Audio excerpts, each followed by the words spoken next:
Hey, welcome back, Nerd Takes. This is Dave. That's Dave. That's Justin. I'm Justin. We're going to talk about a brand new movie that just came out, Dune Part One.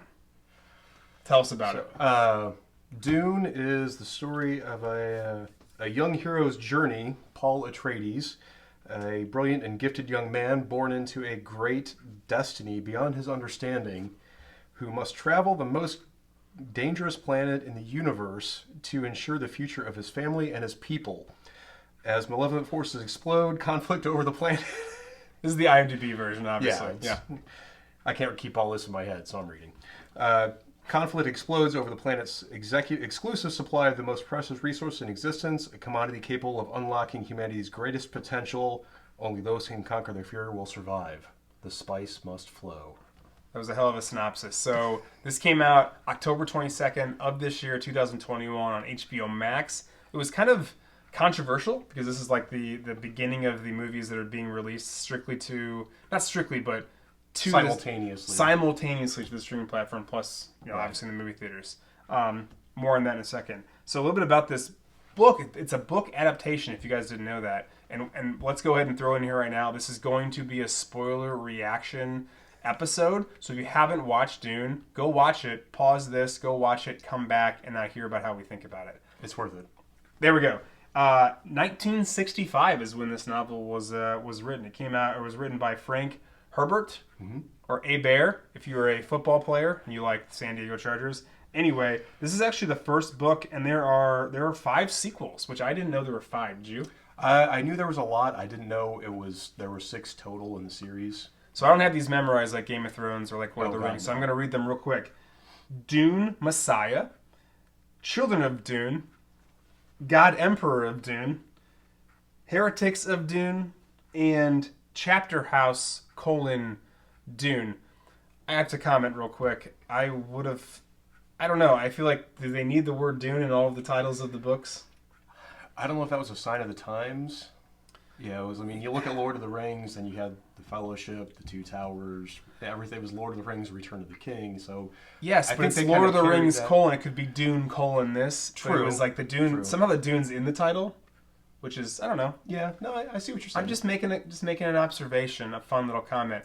Dave, tell us a little bit about the director and screenwriters. Director was Denis Villeneuve, which... Me personally, based on just his track record in the last 5 or 6 years, I was more excited about this movie than I probably should have been. Well known for Blade Runner 2049, The Arrival. I fucking love that, by the way. Sicario, all fantastic movies, unique visually and cinematically, and distinctly different genres.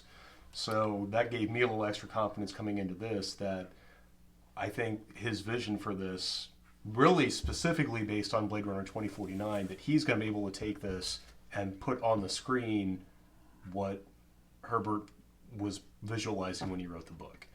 Okay, so that's what you thought going in. Yeah, I had high hopes for that. I wasn't sure how the movie itself was going to play out. I knew it was going to be visually stunning. All right, we got high hopes. So, screenwriters? Screenwriters was Villeneuve. Who else here? Bear with me here. One of my tabs disappeared. This is last minute, so we don't have a ton of notes down. Crap. There was 2 other screenwriters, John Spites, I'm not sure if I'm saying that right. Sounds right. And Eric Roth. And I have not read the book myself. I saw the original 1984 movie, which is a cult classic in its own right, but I look at it as a little bit campy and very long. It is very long. Well, it's a miniseries. Yeah. Well, no, the original one was just one movie, but then I think Sci-Fi did a miniseries like 10 years ago or 15 years ago. That's right. So I didn't know what to expect story-wise going in because, like I said, I'm not a Dune fan. However, in talking to people, you mentioned there are 6 books. There's a lot of people I know that say you really just need to read the first book. Yeah. Yeah. Well, all right. Well, let's table that for a second. Let's talk about who else is in it, and then we'll get into what we think about the actual film. So the main character is Paul Atreides. Did I pronounce that right? Atreides. Atreides. Timothy Chalamet. He's the Chalamet. He's the new guy. He's the hot guy in Hollywood. He's the new Leo DiCaprio, is how I explained. Dave doesn't know who this guy is. So no, I'm not up on the artsy movies he's done. We've got Rebecca Ferguson, who plays his mom. Oscar Isaac, who plays his dad. We've got Jason Momoa, who plays like his trusted confidant, Duncan, Idaho. Yeah. Stellan Skarsgård, who plays the bad guy. He's creepy as Baron fuck. Harkonnen. The old Baron. We've got Josh Brolin, who plays basically his like trainer. Mm-hmm. Is that a crude way to describe it? I'd say trainer, and he was like the main house general, wasn't he? Yes, a little bit. Yeah, I think he was. We've got, who else? Javier Bardem. He's part of the people that are actually on the planet that they are pulling the spices from. We don't really know a whole lot about him yet. No. But his name is Stilgar. The lady he keeps dreaming about is played by Zendaya. Chani is her name. And then lastly, we've got to mention Dave Bautista, who plays basically Stellan Skarsgård's... he's actually his nephew. Nephew. Yeah. I was going to say right-hand man, but nephew. Yeah. Okay.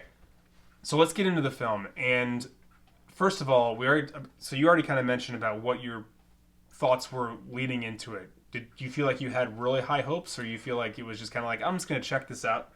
I wouldn't say I had high hopes. I was hopeful that it would be good. Yeah. Well, where'd you watch it? I actually watched it at home. Me too. You know, just downstairs on the Thanks, HBO Max. So yeah, I knew it would be visually appealing, just based on the previews and the fact that Villeneuve was involved. But I gotta say that, having watched it, I thought everything played out incredibly well. For 2 hours and 20 minutes or whatever it was. Yeah, it's almost 3 hours, and it was an epic. Yeah. And what I mean by epic is that the scale of it is unreal. You are on these distant planets. You are in this different universe, I'm assuming. They don't really go into that. They don't just kind of, which is fine. And there's a little bit of supernatural-esque to it. There's they've almost got like the sand creatures going on. The giant worms. The giant worms. And you get immersed into this environment pretty quickly. And they do a great job of showing how harsh it is if you're out there without survival equipment. I didn't feel like I needed a dumbed down thing to read before I started watching this. Sure, I could have maybe read the book, but I actually like that I didn't read the book. I know this is sacrilegious because normally I'm like, read the book first and then judge on the. I felt the same way about Game of Thrones, R.I.P.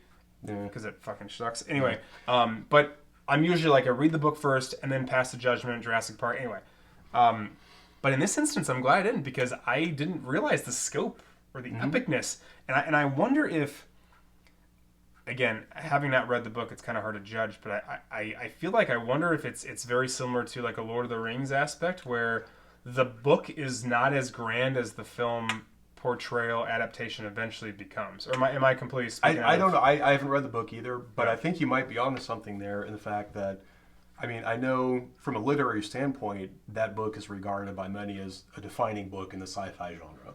Okay, well, actually, what I just said is probably completely false. So, but along the lines of Lord of the Rings is you have something that for that time was groundbreaking. Okay, from that perspective, yeah. Yeah, so, but yeah, not knowing anything aside from what I'd seen in prior movies, and I'm not even sure if I saw the miniseries. But so I'm going back to the Kyle MacLachlan, Patrick Stewart, Sting movie from '84. Yeah. Hell of a cast there too. Patrick Stewart still looks the same. He could have come back in the same role. He does. It's crazy. So having said that, let's talk about cast. So, who are the standouts for you? I'm probably gonna catch some flack for this, but I really enjoy Jason Momoa. Why would you catch flack for that? He's fantastic. I think he's a fun actor. He seems like a genuine guy. Yeah. He's not a Hollywood guy. But there are people who say, oh no, he's a horrible actor. It's like, okay, fine. The roles he's playing in, is he asked to be freaking, Right. I loved him in the role as Duncan. Even though I knew from seeing the movie before, I knew Duncan, spoiler, doesn't end well. But I still felt it, having to watch it. It's like, but yeah, if you got to go out, that's the way you go.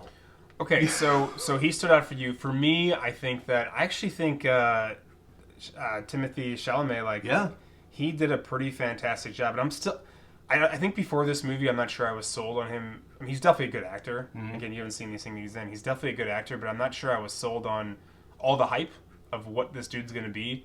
I kind of am now. I get it. I hadn't heard the hype, but yeah, I thought for the role of the son who's not sure what's going on, is having these visions, is now, the surviving heir and head of his household. I think he did a phenomenal job. Well, speaking of that, because you just basically told us what's happening too. Oscar this Isaac, is full of spoilers, folks. Sorry. Oscar Isaac, what a fucking performance. Yeah. I love Oscar Isaac anyway, but he is surprisingly diverse to me. He as an steals. actor. Oh, yeah, okay, that makes sense.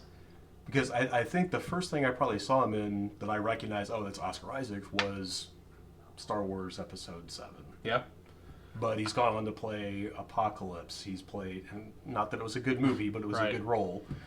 He's inside Llewyn Davis. Yeah. He's in a bunch of other random things. And he's not afraid to take roles outside the defined box. Yeah. Yeah. He's fantastic. And for him to come in and play like an elder when he's probably, 35, maybe 40. Yeah. He's maybe older than that. But it was very impressive. His performance is incredible. He steals the scenes. I think this whole cast in general. Oh yeah, it's definitely a team effort. It's greater than the sum of the parts. And that's what's pretty cool. Again, back to the epicness of it is that there are all these amazing people on the screen, but at the same time, you're not missing out on, like, one isn't necessarily stealing the show from the other. And I feel like everyone's getting the just amount of screen time that the character needs. Exactly. I mean, they're not pandering to one actor or actress and vice versa. Like, one isn't being neglected. Probably gets maybe 15 minutes, but you loathe him. Makes the best of it. He's so good as Baron Harkonnen. Just so slimy, and same thing with Batista and Josh Brolin. They didn't have huge roles in Part 1. But when they were on the screen, you knew it. But you weren't left, like you said, going, oh, I want more of this. Yeah, I want to see more of them. Well, I was shocked by how much I enjoyed this. I don't know what I really expected going in, but I can't wait for the second one. Yeah. And I got to say, the time did go by pretty quick. I want to watch it again right now. Yeah, I know. Right? That's what we're going to do right after we're done reviewing this. So, speaking of that, let's do a real quick review. So, on your Luke Skywalker scale, where do you put Dune Part 1? Part 1 for 2021. I'm actually going to go 9. I'm going to go X-Wing Luke. I was... Red 5 Luke. That's a pretty good, score. Yeah. I really... The only thing I would flaw it on, and I knew it was coming, was, end of Part 1. It did end abruptly. I mean, it was a good segue for the ending. I know. It made sense to end it there, but knowing that they hadn't shot them simultaneously, that was my disappointment. It's like, I've got to wait years now. It's not like coming next Christmas. Yeah. It's going to be 2 or maybe 3 years by the time it's all done. 2023 is what they're saying at this point. So I kind of feel you on that one too, and I'm not going to go 8. I'm not going to go 10 or 9. I'm going to give it an 8. I'm going to give it a Stormtrooper Luke, and I do think that has the potential to increase.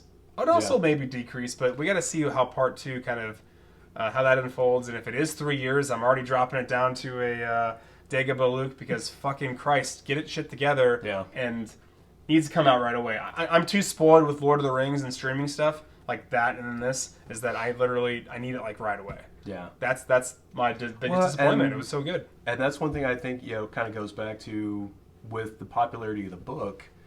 20 years ago, it's hard to believe it's been 20 years, they rolled the dice shooting all 3 Lord of the Rings back to back. Yeah. Or simultaneously. It's kind of shocking, though, they didn't do that with COVID.